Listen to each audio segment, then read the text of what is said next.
축제 날짜만 믿고 갔다가 꽃이 덜 폈거나 이미 다진 뒤라 허탈했던 적이 있으셨나요? 진달래는 타이밍을 잘못 잡으면 먼 길을 이동하고도 허무하게 돌아오기 쉽습니다. 그래서 이번 영상은 최근 5개년 개화 패턴과 올해 개화 예상 시기를 기준으로 일봄의 타이밍을 맞춰가면 좋은 진달래 명산을 딱 10곳만 엄선했습니다. 이번 영상에 소개되는 산들은 결이 전부 다른데요. 바다를 보며 걷는 산, 해발 같은 암릉 위에서 꽃이 피어나는 산, 5월이 되어야 문이 열리는 고산까지 뒤로 갈수록 더욱 강한 산이 소개됩니다.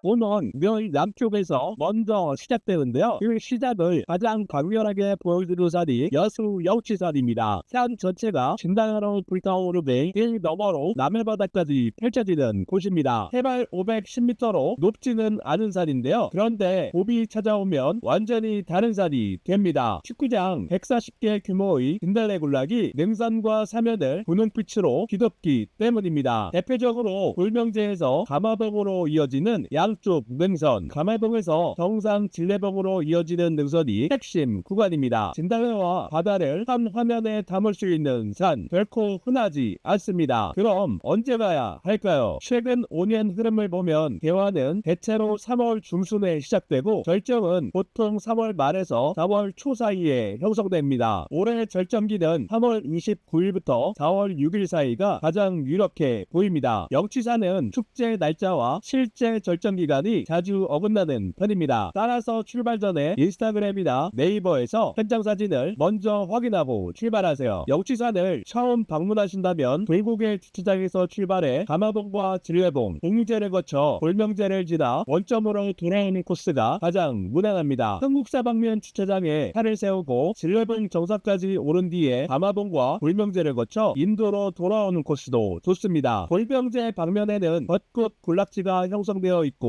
흥국사에서도 벚꽃을 보실 수 있습니다. 진달래 산행에 벚꽃까지 욕심을 부려도 되는 산입니다.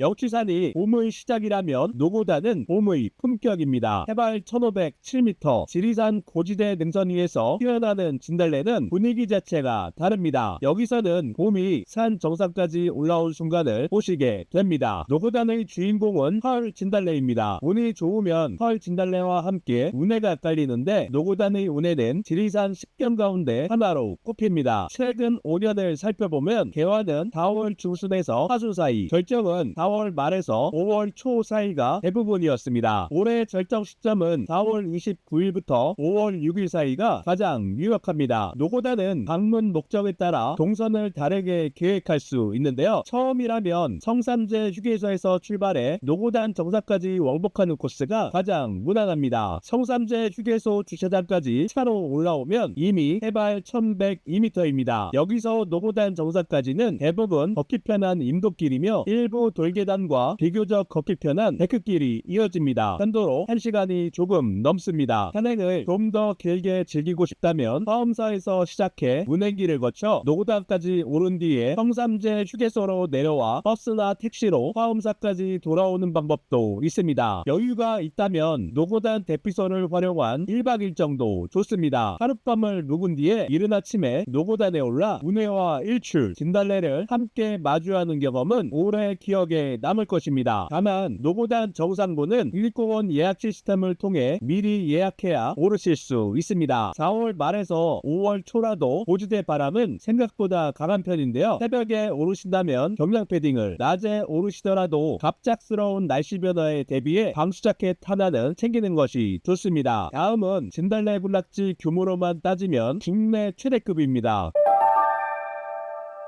벚꽃이 질 때 비실산의 봄이 시작됩니다. 해발 1000m 이상의 고원 위에 30만 평 규모의 진달래 군락이 펼쳐집니다. 산길 옆에 진달래가 피는 게 아니라 고원지대 전체가 분홍빛으로 물드는 산입니다. 비실산에는 꽃만 있는 게 아닙니다. 신라시대에 창건된 대견사가 군락지 끝에 자리 잡고 있고 국내에서도 보기 드문 대규모 암계류 지형이 분홍빛 참꽃과 극명한 대비를 이룹니다. 결국 중요한 건 방문 시기입니다. 최근 5개년을 살펴보면 비질산은 대체로 4월 중순에 가장 보기 좋았습니다. 다만 작년처럼 전국적인 대형 산불과 기상악화로 인해 제가 취소된 해도 있었습니다. 올해 절정은 4월 16일에서 24일 사이가 가장 유력합니다. 그 중에서도 4월 17일에서 21일 전후가 골든타임이 될 것 같습니다. 비질산에서 편하게 진달래만 보고 싶다면 전기차 코스가 가장 편합니다. 다만 축제 기간 중 주말에는 대기줄이 길어질 수 있습니다. 그럴 땐 자연휴양림에서 걸어 올라가는 도보 코스가 오히려 빠를 수 있습니다. 마지막으로 한 가지만 더 챙기세요. 4월 중순이라도 해발 1000m 이상의 고원 능선은 바람이 생각보다 강합니다. 따라서 바람막이 하나는 꼭 챙겨가셔야 합니다. 서울에서 1시간 해발 436m 4월이 되면 이 산의 능선은 온통 분홍빛으로 물듭니다. 강화도 고래산은 정상에 오르면 능선 전체가 진달래로 뒤덮인 풍경이 한눈에 펼쳐집니다. 호의 조망과 어우러지면서 풍경의 입체감이 더욱 살아나죠. 최근 5년 흐름을 보면 가장 보기 좋은 시기는 대체로 4월 둘째 주 전후였습니다. 올해는 결정기가 4월 9일부터 16일 사이에 도래할 것이 가장 유력합니다. 고래산이 처음이라면 백년사 코스부터 생각하시면 됩니다. 가장 대중적이고 무리 없이 정상까지 오르기에 좋습니다. 시간이 많지 않다면 평년사 코스가 더 효율적입니다. 거리도 짧고 군락지 접근성도 좋습니다. 고래산은 주말에는 바람이 빠르게 몰리기 때문에 가능하면 오전 7시 이전에 도착하는 편이 좋습니다. 다음은 지하철역에서 걸어서 갈 수 있는 진달래 명산입니다. 지하철역에서 걸어서 5분, 해발 167m, 해발고도와 접근성만 놓고 보면 평범한 동네 뒷산처럼 보입니다. 그런데 봄이 되면 이 산의 분위기는 완전히 달라집니다. 부천 원미산 진달래 동산입니다. 산비탈을 가득 채운 진달래 군락이 짧게 걸어도 바로 눈앞에서 펼쳐집니다. 최근 5년 기준으로 4월 첫째 주에서 둘째 주 초입이 가장 안정적인 절정 시기였습니다. 올해 절정 기간은 3월 31일부터 4월 6일 사이가 가장 유력합니다. 짧은 시간에 핵심만 즐기고 싶다면 진달래 동산 전망대까지만 다녀와도 충분합니다. 조금 더 걷고 싶다면 원미점까지 올라다 보세요. 해발고도는 높지 않지만 부천 시내가 한눈에 내려다 보입니다. 원미산 역시 주말 절정 기간에는 오전 10시 이후에 인파가 급격하게 늘어납니다. 혼잡을 피하려면 평일 오전이나 늦은 오후에 방문하는 것이 좋습니다. 근처에 있는 도당산 벚꽃 코스까지 함께 다녀오시면 댕꽃 2가지를 하루에 즐길 수 있습니다. 다음은 공유 한국이 태어난 산입니다.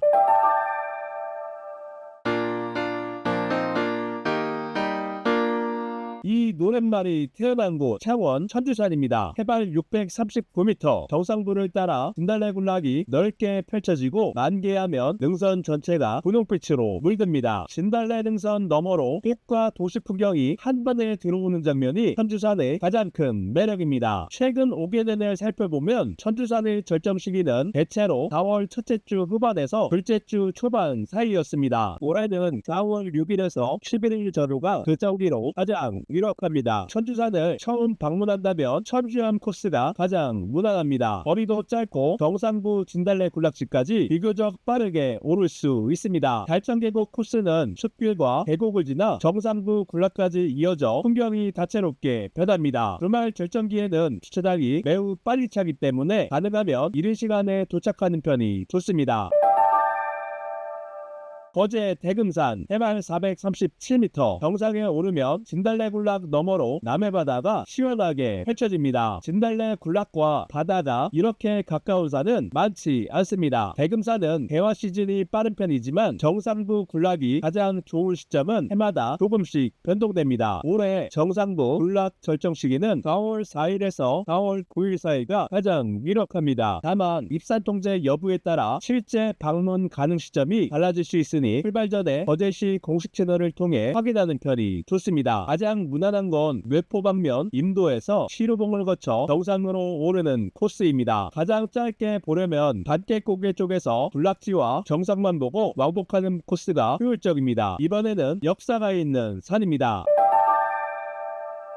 서부악 위로 진달래가 피는 산, 창녕 화왕산입니다. 화왕산 진달래는 토지 세트장 주변이 가장 볼만합니다. 이 일대는 가장 큰 군락지가 몰려있고 화왕산성 내부의 대바위 벽면과 경상부 주변 능선에도 진달래가 이어집니다. 화왕산은 남부지방 저지대 개화일부만 보고 가면 타이밍을 놓치기 쉽습니다. 최근 5년 흐름을 보면 4월 둘째 주 전후가 가장 안정적이었습니다. 올해 절정기는 4월 10일부터 16일 사이가 가장 위력합니다. 화왕산이 처음이라면 가곡 3코스로 올라다 정상을 거쳐 화왕산성 동인과 토지 세트장 맞은편 진달래 군락지를 돌아본 뒤에 서문으로 빠져나와서 가곡 2코스로 내려오는 순환 코스가 가장 무난합니다. 앞뜰까지 경험하고 싶다면 가곡 1코스가 좋습니다. 주차장에서 등산로로 이어지는 길에는 벚꽃도 함께 피어나는데요. 진달래를 보러 갔다가 벚꽃까지 즐길 수 있는 산입니다. 다음은 진달래가 가장 위험하게 예쁜 산입니다.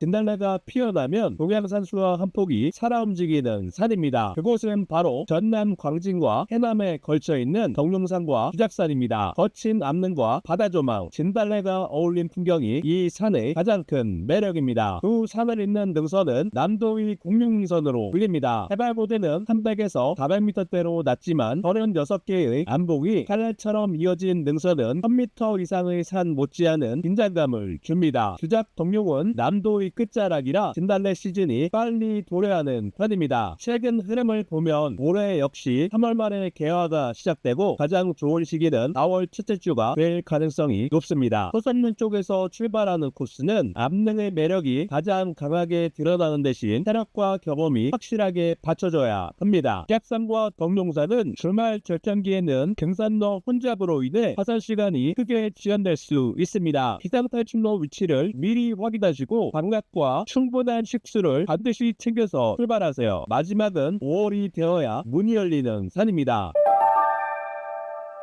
설악산은 5월이 되어야 봄이 찾아옵니다. 해발 1500m 너덜바위 위로 털 진달래가 만개하는 곳 바로 서북능선입니다. 기태기청봉 일대는 털 진달래 군락이 가장 몰려있는 구간인데요. 너덜바위 위로 꽃이 피어나고 그 뒤로는 공룡능선과 남설악 일대를 조망할 수 있습니다. 이 장면을 보러 전국의 등산 동호인들이 몰려들죠. 매년 5월 16일은 봄철 산불 방지 기간이 해제되고 입산이 가능한 첫날인데요. 털 진달래 절정 기간은 개방 기간 직후에 아주 짧게 형성되어 있습니다. 이 짧은 시기를 지나면 빠르게 시들기 시작하죠. 2024년엔 개화가 진행 중이었는데 5월 중순에 갑작스러운 폭설과 강풍이 덮쳐서 털 진달래가 거의 전멸했습니다. 올해도 예년과 마찬가지로 절정 기간이 매우 짧기 때문에 이 기간에 맞춰서 방문하는 것이 좋습니다. 설악산 새벽능선은 체력 소모가 매우 큰 코스입니다. 초보자 단독 산행은 자제하시고 반드시 충분한 사전 준비 후에 오르시길 바랍니다.